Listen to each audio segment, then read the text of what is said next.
There is a question I want to put to you in the next 60 seconds, and I promise you, by the end of it, you will not be able to stop thinking about it. It is this.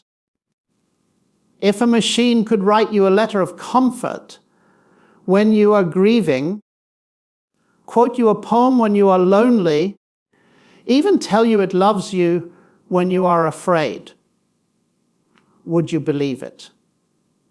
And if you would not believe it, why not? What is it precisely that the machine is missing? Because whatever that missing thing is, I promise you, it is the most important thing in the room. It may be the most important thing in the universe. And by the time I am finished tonight, I want you to know exactly what it is and exactly why the most brilliant engineers on Earth cannot manufacture it, no matter how many billions of dollars they throw at the problem. I am a mathematician by training. I have spent the better part of my working life in rooms full of equations, in seminar halls at Oxford, in conversations with some of the sharpest atheist minds of our generation. And I want to tell you something rather startling that I have noticed over the last few years.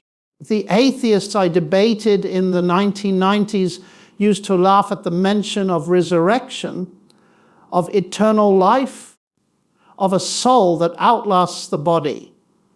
They called it wishful thinking, a fairy tale for people who could not cope with their own mortality. And now, in Silicon Valley, in the very labs producing the artificial intelligence that is reshaping your world this year, I hear the same promises, word for word almost. The end of death, the end of suffering. Minds uploaded, bodies enhanced, humanity transformed into something more than human. They have not rejected the ancient hope. They have rebranded it. And they are trying to build it themselves without God, using silicon instead of spirit. Stay with me, because this is where the story gets interesting. Let me take you back briefly to something almost nobody talks about at dinner parties, which is why the universe is even describable in the language of mathematics in the first place. This sounds abstract, I know, but bear with me for 1 minute, because everything else I say tonight depends on it. When Isaac Newton looked at the fall of an apple and the orbit of the moon and realized they obeyed the very same equation, he did not think he was inventing a rule. He believed he was discovering one. Somebody wrote it before he found it. Johannes Kepler, working out the laws of planetary motion a generation earlier, said he was merely thinking God's thoughts after him. That is a staggering claim. And here is the staggering fact behind it. The universe did not have to be intelligible. It did not have to be the kind of place where a 3-pound lump of gray matter evolved on the standard secular account to help a primate avoid predators and find fruit, could nonetheless reach out and grasp the deep structure of galaxies billions of light years away, or the behavior of particles too small to see. Albert Einstein himself said that the most incomprehensible thing about the universe is that it is comprehensible. Think about that sentence.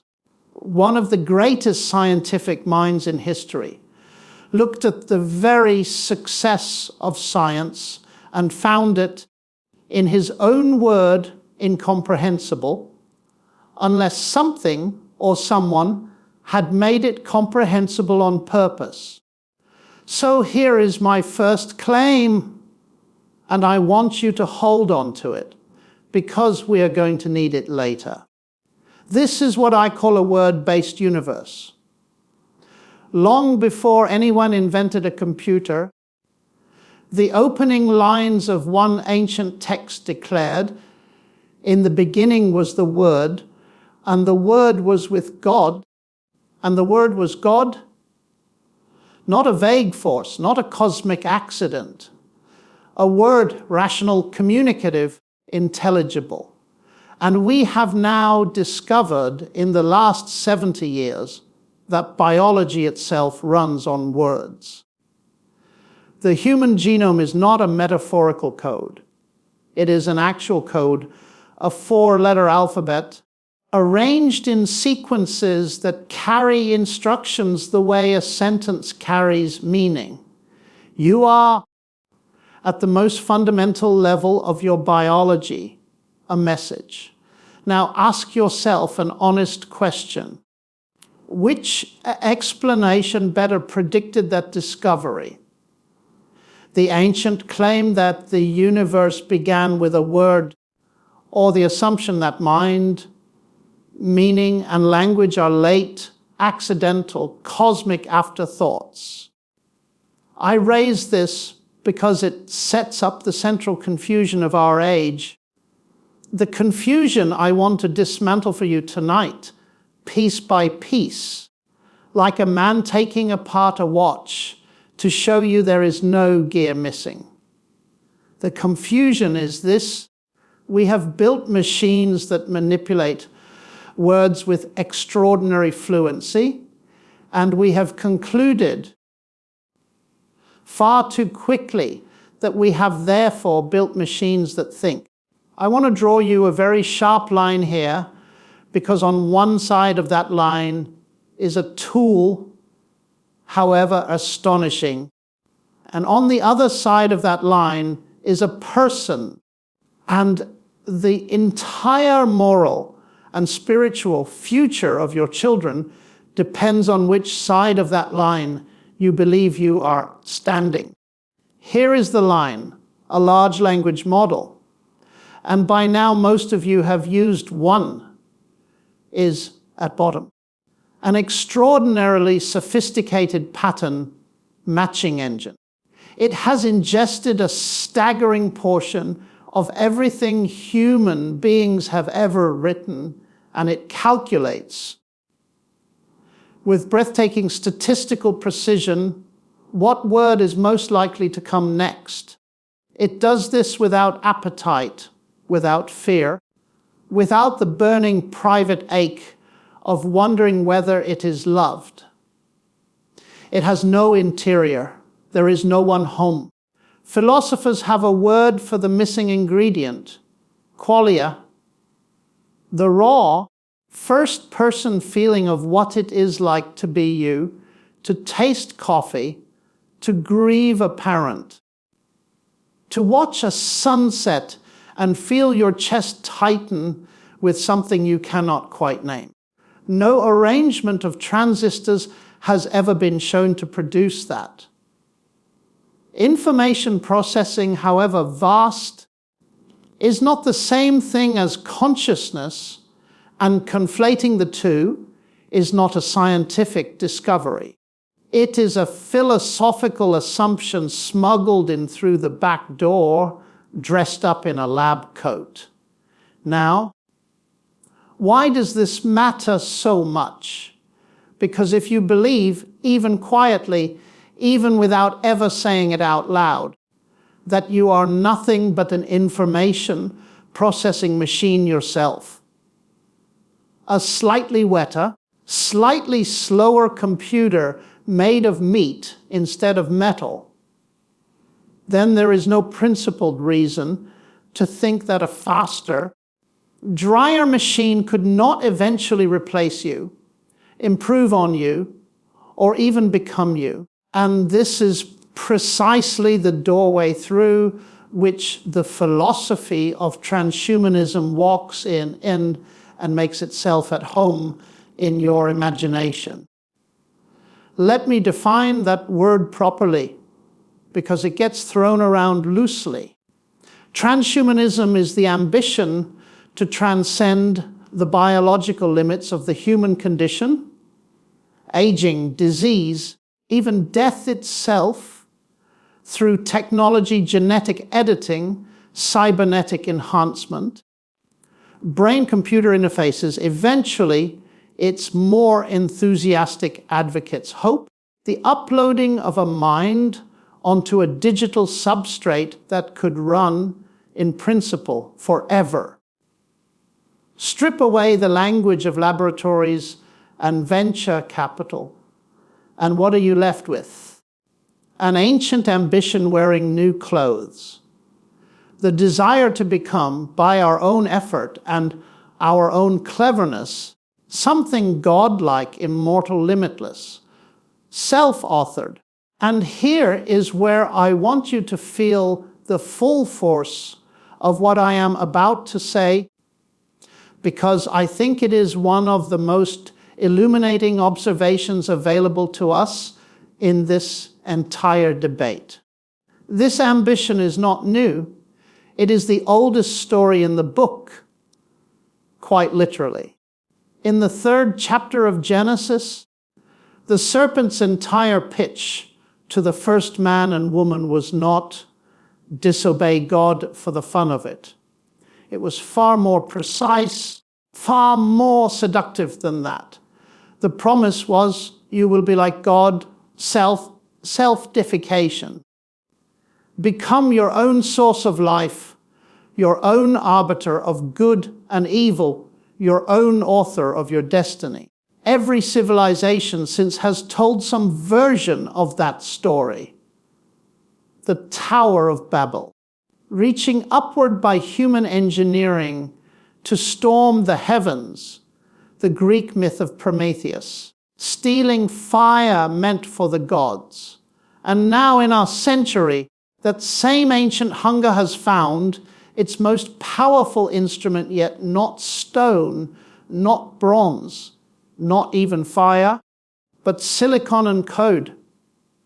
The drive towards self-deification runs through the whole of human history, and artificial intelligence is simply its newest, shiniest chariot.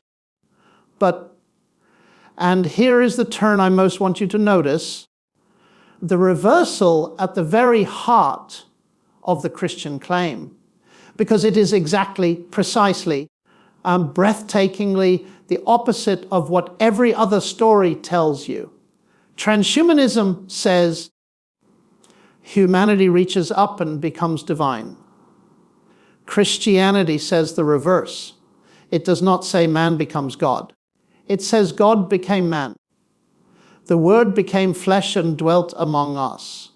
Not humanity storming the heavens by its own cleverness, but heaven descending on its own initiative into the mess and blood and weakness of a human birth in an occupied backwater province to a family with no political power and no laboratory funding whatsoever. One vision is a ladder we build ourselves, rung by rung, out of our own technological achievement, always slightly out of reach, always demanding one more upgrade, one more round of funding, one more breakthrough that never quite arrives. The other is a hand reaching down. And I put it to you tonight that only one of those two stories has ever actually delivered on its promise. In the recorded history of the world, and it was not the one built out of engineering. Let me bring this home with something a young interviewer, sharp, skeptical, agnostic by his own description, once said to a man he was interviewing about precisely this subject. He said, in effect, I come from a mathematical family. We are rational people, And rational people tend toward atheism. Show me the numbers. It is a fair challenge, and I respect it enormously, because I think intellectual honesty deserves a real answer rather than a comforting platitude.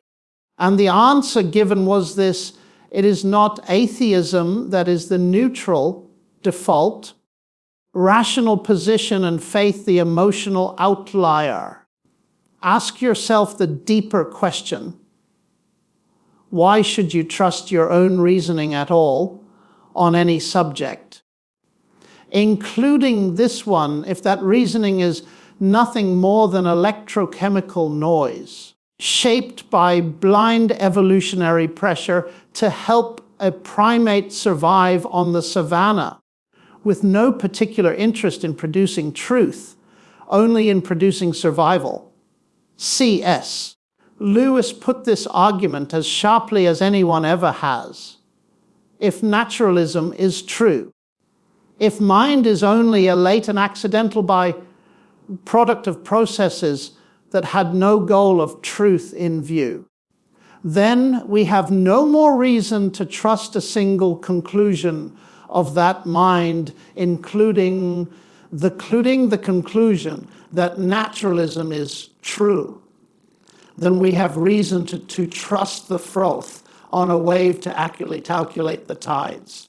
You cannot use reason to argue that reason is an accident without sawing off the very branch you are sitting on. Rationality itself, oddly enough, fits far more comfortably in a universe that begins with a rational mind than in one that begins with mindless matter and blind chance. And this is precisely why I find it, dare I say, almost mathematically fitting that our current crisis of meaning has arrived on the back of artificial intelligence. Because AI is forcing a question that our culture has been dodging for 100 years. What actually are you? Are you an accident of chemistry that happens to compute, in which case a better computer really could replace you, console you, perhaps even love you, as well as another human being could? Or are you something else? A person made, not merely evolved, bearing what an ancient text calls the image of God, carrying a dignity that cannot be uploaded, copied, or improved upon by adding processing power, because it was never a matter of processing power to begin with. I want to say something now about death, because I know some of you are thinking it, even if you would not say it aloud in a room full of strangers. The transhumanist promise is fundamentally a promise about death, that we might, through sufficiently advanced technology, simply engineer our way out of it. I understand the appeal. I have stood at gravesides. I have watched brilliant, beloved people reduced, at the end, to hospital machinery and silence. The desire to defeat death is not foolish. It is, in fact, one of the most human desires there is, and I would go so far as to say it is evidence of something, evidence that we were never designed to find death acceptable. That something in us rightly rages against it as an intruder, rather than accepting it as natural furniture. But here is the question that no amount of venture capital can answer. Even if a mind could someday be copied onto a machine, would that copy be you?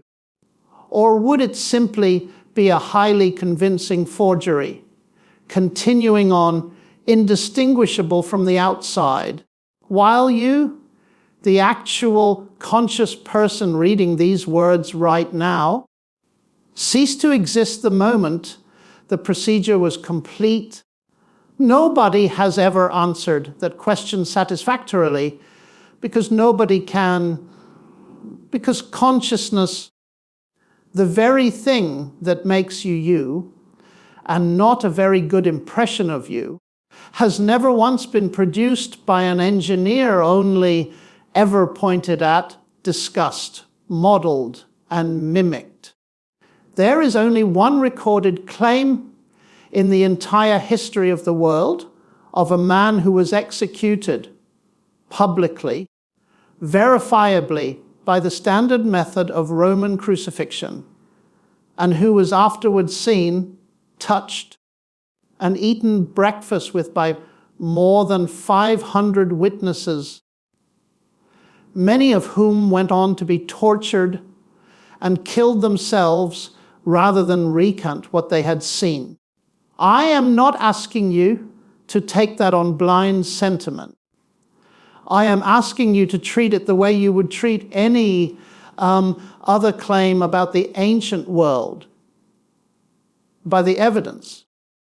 And I would put it to you, as I have put it to hostile audiences on university campuses across 4 continents, that the resurrection of Christ remains the single best attested event of its kind in ancient history, better attested, frankly, than a great many events we accept without a second thought in our history textbooks.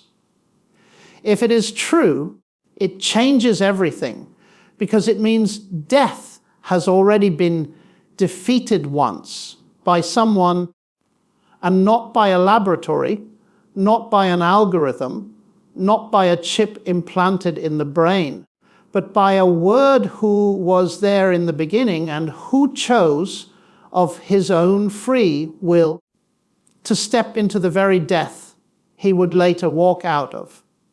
So let me return at last to the question I opened with. Would you believe a machine that told you it loved you? I suspect, if you are honest, the answer is no. And I suspect that instinct is one of the wisest things left in you, in an age determined to talk you out of it. Because love, real love, the kind that held a nail, torn hand, or sat up all night with a dying friend, requires a someone on both ends of it. It requires a self that can choose, that can suffer, that can be moved, and not merely a self that can calculate the statistically probable next word in a sentence about affection. The machines in your pocket tonight can do astonishing things. They can compose, they can converse, they can even, in a manner of speaking, comfort. But they cannot be crucified for you. They cannot rise for you. They cannot say, as another once said, because I live, you also will live, and mean it and prove it with an empty tomb rather than a terms of service agreement.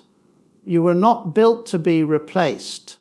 You were made on the most ancient and, I would argue, the most intellectually defensible account available to us, in the image of a Word who spoke the stars into their courses and who thought the very thoughts that mathematics allows us, however dimly, to trace.